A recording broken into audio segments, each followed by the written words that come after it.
reading time.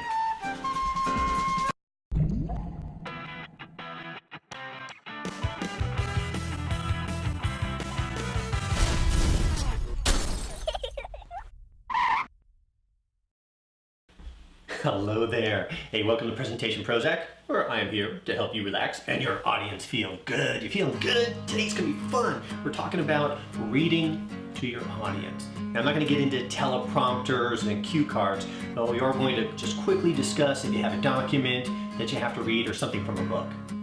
First off, try not to read from a pad if possible. Anything where you have to flip pages in front of an audience. Even having documents stapled where you have to flip them, it's annoying. If you can, just have the documents single sheet where you can go ahead and change pages like that.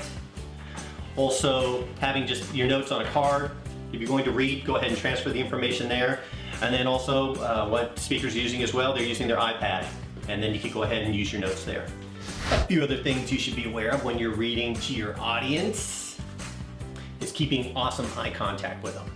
What you can do with your notes, first off, if you could hold your notes, that's always better than leaving them on the podium or on the lectern.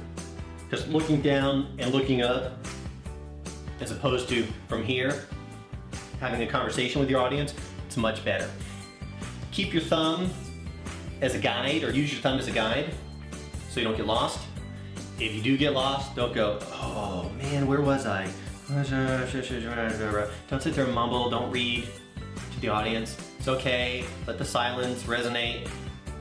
Find your spot, move on. Another thing you do, woohoo, we're on a roll, man, I'm excited. Here's a book, I Didn't Know That, by Carlin Evans. And it has the origin of different phrases like ants in the pants or wet behind the ears. We're going to use this as an example. We're going to touch on the white elephant gift since we're getting close to that time of year. What you want to be aware of, along with keeping eye contact, is our voices. Sometimes we tend to get robot voice when we are reading to an audience. So what I did here, I actually highlighted a few words. I highlighted the action words, verbs, and that's usually a good place for me to stop and make eye contact with you. Also, once again, it helps me to keep my place.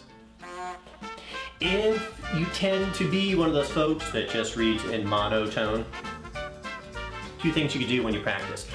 Well, first off, everyone should stand and read. If you're going to stand when you present, then that's how you should practice. Read out loud. But now a few things you could do to help with that vocal variety is you change your audience. Take the same information you're going to read and present it to a 3-year-old. So how would that sound? In Siam, it was once law that if the rare albino elephant... Does that sound like a horse or is that an elephant? What about a teenager? Did you clean your room? Get a job. Hey, and did you know that Siam was once law that if the rare albino elephant was once trapped, it was given to the emperor?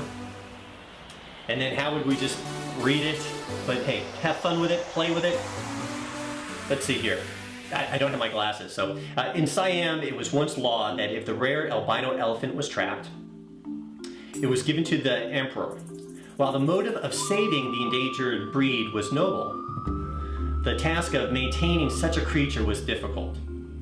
With each elephant came the selection of someone to keep the sacred pet. And that gift, because of its expense and trouble, was one no one hoped to receive. An elephant eats about 660 pounds of vegetation a day and leaves behind about 300 pounds a day. Which makes my little white elephant gift not seem that bad after all. I am Michael Gould, the Presentation Pro, wishing you a standing. Go get it.